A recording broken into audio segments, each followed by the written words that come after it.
Hiya, I'm Julia from JMC Designs. I have been crafting my whole life and I'm really excited now to be crafting with you guys and with my own stuff, which is awesome. How did that happen? But excellent.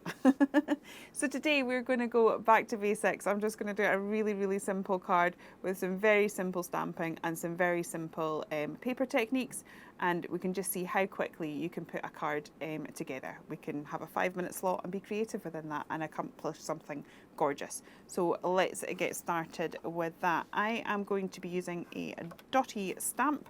This is from one of the stamp sets in the Toadstool Tots collection. But any dotty stamp that you may have. I have an obsession with dotty stamps, to be honest. Right, I've managed to smudge that card. Let's just flip that over. Yeah, you can't have enough dots or circles, can you? So I'm just going to randomly create a little bit of a background. So you don't need masses of background papers and this, that and the other. I mean, they're lovely to have, but if you've only got a couple of supplies, you can make something gorgeous with a couple of supplies. So as I said, I'm being very random about this.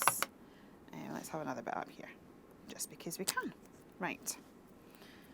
Now I'm going to get some papers. So these collections mix really well together. I've got some papers from the Toadstool Tots collection, and I've got some papers and an element from the Curious Wonders collection. But they work together really well. So I always think as a designer, we provide the ingredients for you, and then it's up to you to let your creativity take you where it wants to go. It's a bit like ingredients of a cake.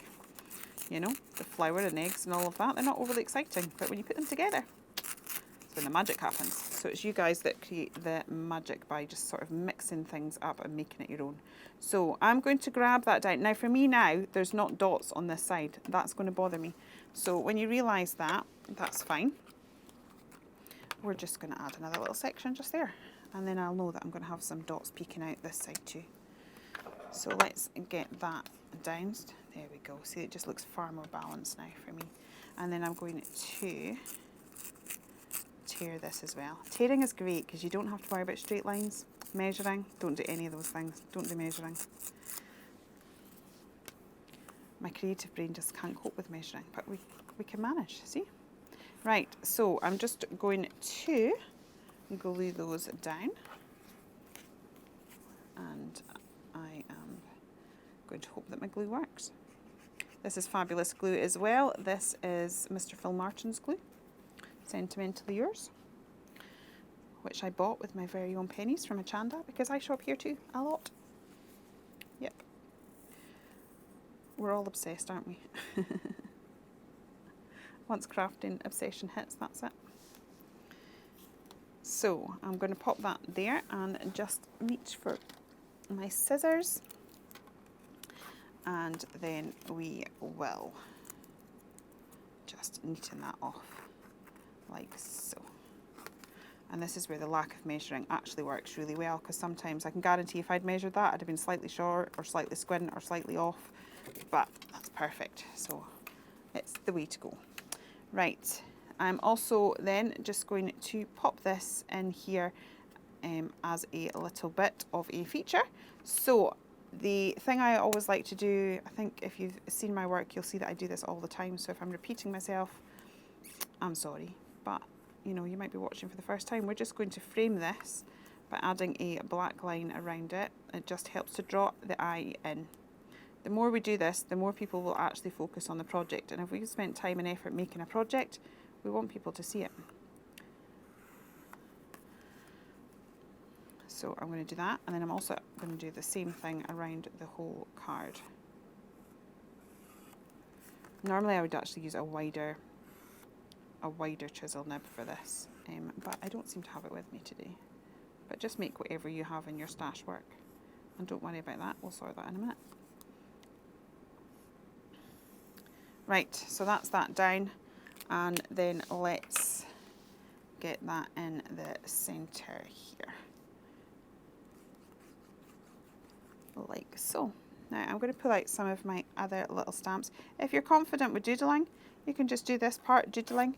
I normally would, to be honest, but I know that not everybody is overly confident with doodling, so I put it into a stamp if you're not. So I'm just going to create an extra element around the corners. Again, it's all part of this framing thing. If things just look so much better in a frame because we're drawing the eye in. But because we want to be creative, we're just sort of adding a little bit of a quirkiness to it as well. So I'm just going to pop those round there, a little bit of stitching detail to add to that. And now in that same stamp set, we've also got this lovely little heart. And I am going to pop 3 little hearts. You'll have heard about the rule of 3 a lot if you watch Hochanda regularly, like I do. It's on the telly box every day.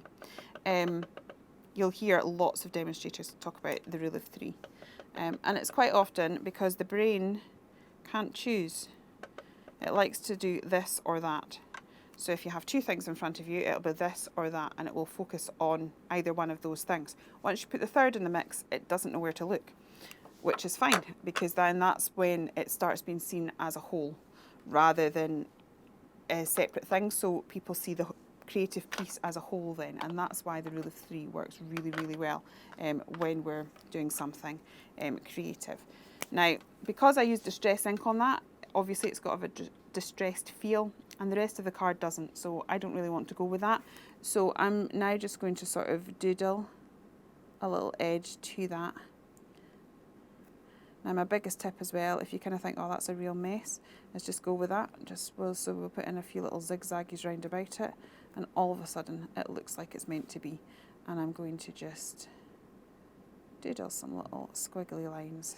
So we've got some love hearts dangling from. So although we've pretty much taken a topper, taken some papers and stuck it down, by adding the extra little elements of stamps, by adding a tiny little bit of doodling, we've made this ours. We've made this project ours. It's not, you know, just something that we've kind of, I'm trying to think of the words there. It's not like we've just taken the elements and stuck them down and feel like we've not had a part in the creative process. If we are creating, we want to feel that it's ours and that it's our creative process. But just by adding a couple of stamps, a little bit of doodle, suddenly we've changed it and we've made it ours. And then it's incredibly unique to you, which is what we want. We want something to be special because we made it. And that is me done, that one there. So thank you for watching, and you will find all of these items on the Hochanda website.